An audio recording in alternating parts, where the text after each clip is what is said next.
ஆட்சிக்கு ஆதரவாக பேசணும்னு நினைக்கிறதா தப்பு இல்லை. ஆனால் அதை ஓமைப்படுத்தும் போது அந்த பாடி லாங்குவேஜ், எக்ஸாம்பிள் கொடுக்கறது, இது எல்லாமே வந்து பார்த்திங்கன்னா இவங்க யாருக்கும் முட்டு கொடுக்கணும்னு நினைக்கிறாங்களோ, அது ஆட்சிக்கு முட்டு கொடுக்கணும்னு நினைக்கிறாங்கன்னு வச்சுக்கோங்களேன், அது வந்து அவங்க எதிராக போய் முடியறதா நம்ம பார்க்கணும். அந்த பையனுக்கு தெரிஞ்சு பேசுகிறானா தெரியாத பேசுகிறான்னு தெரியல. ஆனால் தெரியாத பேசுகிறான்னு சொல்ல முடியாது. ஏன்னா ஓரளவுக்கு வந்து உலக அனுபவம் உள்ள பையன், சின்ன பச்சை குழந்தை கிடையாது. அவன் எந்த ஸ்கூலில் படித்தான் முதல்ல? அவன் படித்தானா இல்லையா முதல்ல? அறிவுக்கட்டம். இப்போ நான் அம்ஜிகரில் வந்து கரண்ட் ஒன்றா அவன் வந்து வீடு எங்கே இருக்குது அங்கே போய் எடுத்துக்க முடியுமா?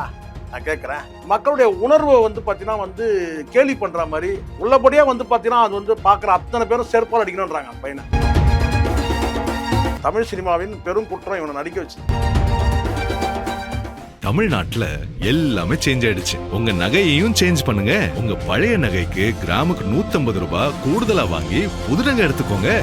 அதே கம்மி சேதாரம் தான் உங்க லலிதால மட்டும்தான். சிடாசிஸ் தமிழர் 4.0 அணிகளாய் திரள்வோம், அமைப்பாய் உயர்வோம். ஜூலை 24-25 ஹில்டன், சென்னை. சார், சில வீடியோஸ் சில இன்டர்வியூஸ் பார்க்கும்போது நம்மளுக்கு வந்து ஒரு விஷயம் தோணும், நம்ம தப்பா புரிஞ்சுக்கிறோமா இல்லை அவங்க தப்பா பேசுறாங்களா அப்படின்னு. இது சில பேருக்கு வந்து தோணும். அந்த மாதிரி ஒருத்தர் வந்து இங்க வந்து ஒரு விஷயத்த பேசியிருக்காரு, ஆனா அது இப்போ நீ ட்ரோல் மெட்டீரியலாக மாறி இருக்கு. அதாவது ஹீரோவாலாம் வந்துட்டு இருந்த மாஸ்டர் மகதன் அவர்கள் வந்து பேசியிருக்காரு. ஃபர்ஸ்ட் அந்த வீடியோ பார்த்தீங்களா சார்? அதை பார்த்து உங்களுக்கு என்ன தோணுச்சு சொல்லுங்க.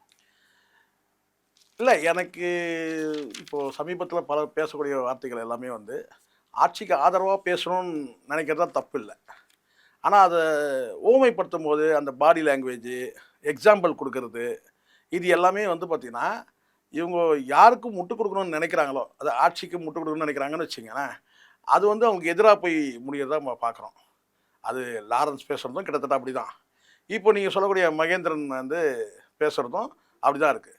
ஒரு ஒரு ஒரு விஷயம் குறித்து ஒரு சீரியஸான விஷயம், ஒரு சென்சிட்டிவான ஒரு விஷயம் இருக்குது. அந்த உணர்வுபூர்வமான ஒரு விஷயத்தை வந்து கேள்வி கேட்கும்போது யாராக இருந்தாலும் கொஞ்சம் பொறுப்பாக பதில் சொல்லணும். நம்ம கூட இருக்கிறோம், ஒரு ஒரு டெத்து நிகழ்ச்சி வந்து பேசுகிறோம், ஒரு டெத்து சம்பவத்தை பற்றி பேசுகிறோம். அப்போ பேசும்போது நம்ம வந்து நம்மக்கிட்ட இருக்கிற அந்த பாடி லாங்குவேஜ், நம்ம பேசக்கூடிய விதம், எடுக்கிற உதாரணங்கள், அது எப்படி இருக்குது. அதே மாதிரி வந்து ஒரு ஒரு பாம்பிளாஸ்ட்டை பற்றி பேசுகிறோம், அல்லது வந்து ஒரு கள்ளச்சாராயத்தில் வந்து மரணம் அடைஞ்சவங்க பற்றி குறித்து பேசுகிறோம், இல்லை வந்து ஒரு கலவரத்தை பற்றி பேசுகிறோம். இப்படி ஒரு எடுக்கக்கூடிய அந்த டாபிக் இருக்கு இல்லையா, அந்த டாபிக் குறித்து நம்ம வந்து நான் கேட்டால் நம்மளுடைய பாடி லாங்குவேஜ் மாறணும். அதே சமயத்தில் நம்ம எடுக்கக்கூடிய உதாரணங்கள் வந்து பார்த்திங்கன்னா ரொம்ப இது சிறுபிள்ளைத்தனமாக, ஒரு சில்லியாக இல்லாமல் கொஞ்சம் கவனமாக எடுத்து பேசணும். இப்போது இங்கே மக்கள் பிரச்சனை குறித்து பேசும்போது வந்து பார்த்திங்கன்னா அந்த பையனுக்கு தெரிஞ்சு பேசுகிறானா தெரியாத பேசுகிறான்னு தெரியல. ஆனால் தெரியாத பேசுகிறான்னு சொல்ல முடியாது. ஏன்னா ஓரளவுக்கு வந்து உலக அனுபவம் உள்ள பையன், சின்ன பச்சை குழந்தை கிடையாது.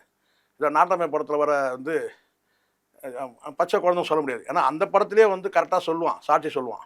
இந்த படத்துலேயே சொல்கிறேன், நாட்டாமை படத்துலேயே வந்து கரெக்டாக தான் சொல்லுவான். ஸோ அவன் சொல்கிறத வச்சு தான் ஜட்ஜ்மெண்ட்டே எங்கே விஜயகுமார் கொடுப்பாரு.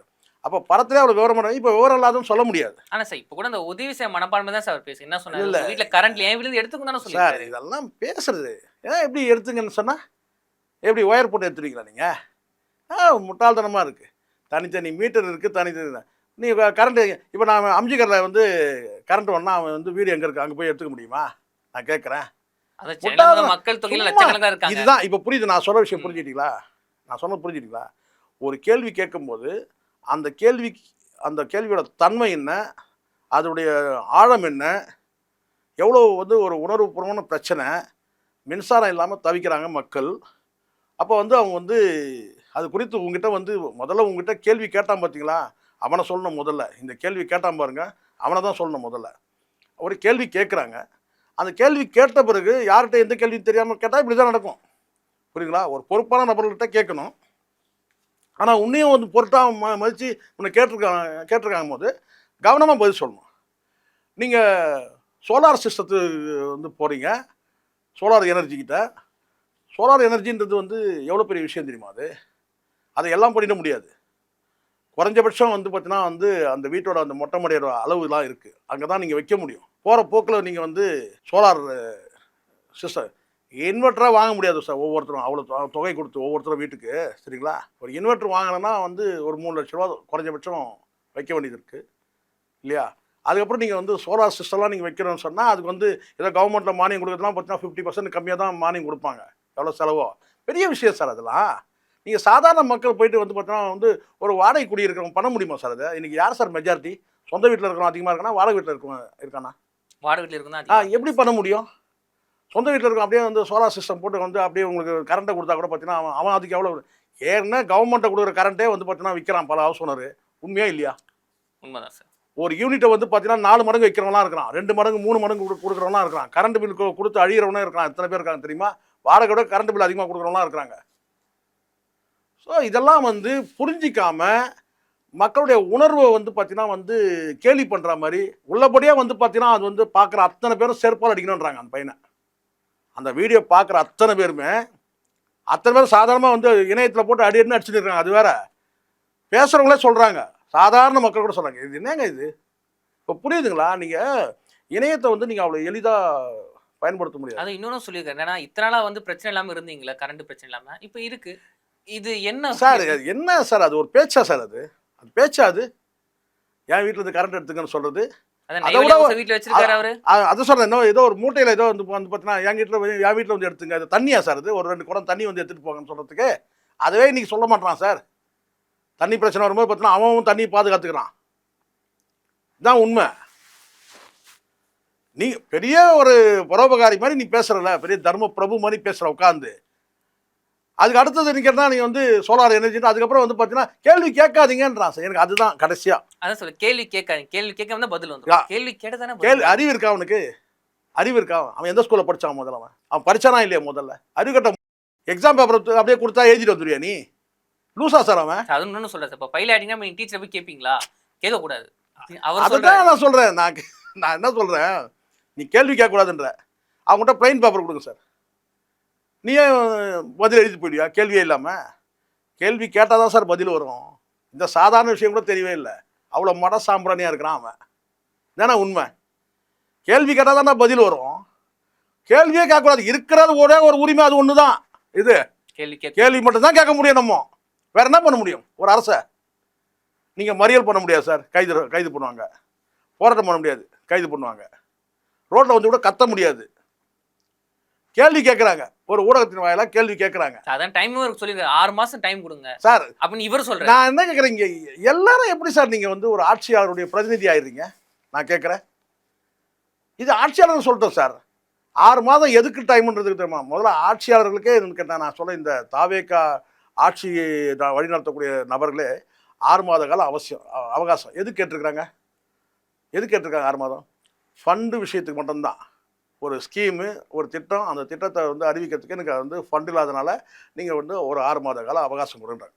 அது 6 மாதம் இல்லை, நீங்கள் 1 வருஷம் கொடுக்கலாம். ஆனால் மின்சாரம் துண்டிக்கப்பட்டால் கேட்காம எப்படி சார் இருக்க முடியும்? ஒரு குற்ற நிகழ்வு கேட்காம எப்படி இருக்க முடியும்? இல்லையா? ஆட்சியில் இருக்கிற குறைகள் வந்து பார்த்தீங்கன்னா நீங்கள் எல்லாத்தையுமே நீங்கள் 6 மாதம் கழிச்சுனா நீங்கள் எதுவுமே பேச முடியாது. நிதி சம்பந்தமான விஷயங்களுக்கு 6 மாதம் சொன்னீங்கன்னா அதில் கரெக்ட். ஏன் ஒரு பட்ஜெட் வரைக்கும் கூட வெயிட் பண்ணலாம். இந்த ஸ்கீம்லாம் நாங்கள் பண்ணால் எனக்கு ஃபண்டு வேணுங்க, எனக்கு இப்போ தான் வந்து ஃபண்டு வந்து பார்த்தீங்கன்னா டேக்ஸஸ் மூலமாக வந்து மத்திய அரசு கிட்ட நாங்கள் கேட்டுருக்கிறோம், உலக வங்கியில் கடன் கேட்டிருக்கோம், இதெல்லாம் சொல்ல முடியும். அப்போ நீங்கள் ஒரு 6 மாதம் கேளுங்க, ஒரு பட்ஜெட் வரைக்கும் கூட நீங்கள் டைம் கேளுங்க.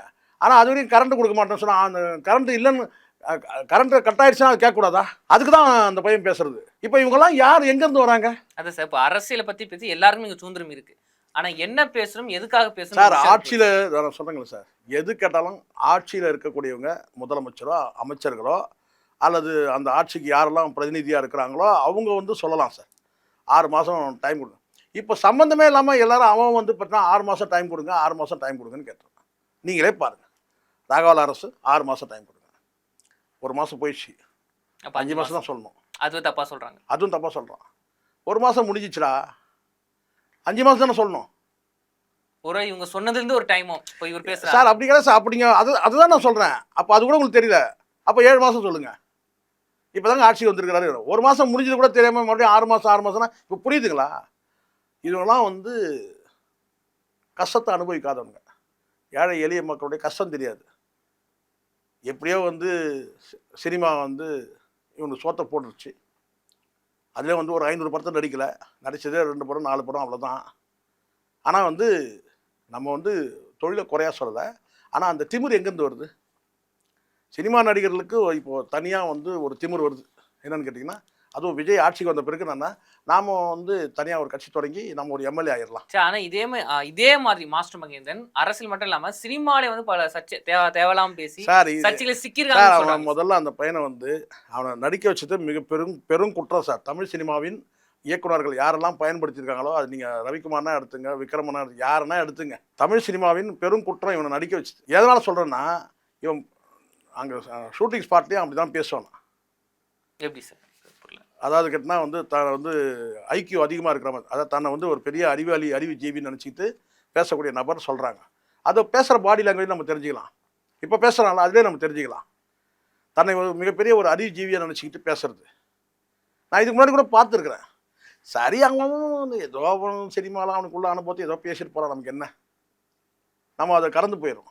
ஆனால் மக்களுக்கு விரோதமாக பேசும்போது உனக்கான அனுபவங்களை நீ பேசிக்கிறன்னா பிரச்சனை கிடையாது. ஆனால் மக்கள் கஷ்டத்தை வந்து சொல்லும் போது வந்து பார்த்தீங்கன்னா, நீங்கள் வந்து கேள்வி கேட்கக்கூடாது. கேள்வி கேட்காதீங்க. கேள்வி கேட்டிங்கன்னா பதில் எப்படி வரும்? முட்டாள். கேள்வி கேட்டால் தானே பதில் வரும். இது கூட தெரியாமல் இருக்கிறான். எந்த ஸ்கூலில் படித்தானா முதல்ல அவன் ஸ்கூலுக்கு போயிட்டு? தவறான விஷயம் இல்லை. அப்போ நீங்கள் வந்து மக்கள்னால் அவ்வளோ உங்களுக்கு வந்து அலட்சியமாயிடுச்சு. மக்கள் பிரச்சனை வந்து அவ்வளோ அலட்சியமாயிடுச்சு. அங்கே உணர்வை புரிஞ்சுக்க முடியல. உணர்வை புரிஞ்சுக்கல சார். உணவு எல்லாம் புரியுது சார். திமிர்த்தனமானது. 4 இடத்துல செருப்படி வாங்கினா சரியாயிரும். இப்போ அடிச்சிட்டு இருக்கிறாங்கல்ல, போகிற வரவெல்லாம் அடிக்கிறாங்களா இல்லை? இணையத்தில் யாரெல்லாம் போகிறானோ, ஒரு கேமரா வந்து நம்ம முன்னாடி செட் பண்ணும் போது கவனமாக இருக்கணும். அப்படி நீங்கள் ஒரு வார்த்தை பேசுகிறீங்கன்னா, தெரிஞ்சு நம்ம பேசுகிறோம் சொன்னால் அதை வந்து பார்த்தீங்கன்னா விடணும். நீங்கள் வேணால் சொல்லலாம், என்ன சார் இந்த வார்த்தை வேணாம் சார் அப்படின்னு சொன்னால் அப்போ வேணால் நம்ம சொல்லலாம், சரிங்க அந்த வார்த்தையை நீங்கள் டெலிட் பண்ணுறீங்க. ஆனால் நான் புரிஞ்சு பேசுகிறேன்னா பேசுனது தான். அதை மிகைப்படுத்தி நீங்கள் போகிறீங்கன்னா நான் சொல்லலாம், ஏங்க அதை மிகைப்படுத்தி நீங்கள் போகிறீங்கன்னு நான் சொல்லலாம். ஆனால் பேசுனது தான். வேணா நீங்கள் அதை வந்து உங்களுக்கு அது வந்து ஒரு ஓவாமையாக இருக்குது அப்படின்னு சொன்னால் அதை நீங்கள் கட் பண்ணிங்க. ஆனால் அவன் பேசுனதை நீங்கள் பாருங்கள். எல்லா மக்களும் வந்து பார்த்துட்டு தான் இருக்கிறாங்க. யார் வந்து பார்த்தீங்கன்னா இதை வந்து சரி சொல்லணும். நீங்கள் சாதாரண மக்கள் பிரச்சனை பேசுகிறீங்க சார். எலக்ட்ரிசிட்டி கட்டுறா எவ்வளோ இருக்குது தெரியுமா சார்? குழந்தைங்கள்லாம் வந்து பார்த்தீங்கன்னா வந்து கரண்ட் இல்லைன்னா எவ்வளோ கஷ்டப்படுறாங்க. ஹாஸ்பிட்டலில் பேஷண்ட் எவ்வளோ கஷ்டப்படுறாங்க. அதனால் இதெல்லாம் வந்து அதான் இப்போ இந்த மீடியாவில் வந்து நம்ம ஒரு பாப்புலாரிட்டி இருக்குது சார்.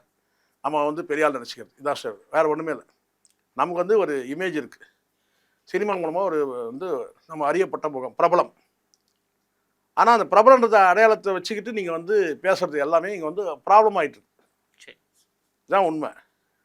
சரிங்க சார், நன்றி சார், தொடர்ந்து பேசுவோம். நன்றி. தமிழ்நாட்டுல எல்லாமே சேஞ்ச் ஆயிடுச்சு. உங்க நகையையும் சேஞ்ச் பண்ணுங்க. உங்க பழைய நகைக்கு கிராமுக்கு 150 ரூபாய் கூடுதலா வாங்கி புது நகை எடுத்துக்கோங்க. அதே கம்மி சேதாரம் தான் உங்க லலிதால மட்டும்தான். சிட்டாசிஸ் தமிழர் 4.0 அணிகளாய் திரள்வோம், அமைப்பாய் உயர்வோம். ஜூலை 24-25 ஹில்டன், சென்னை.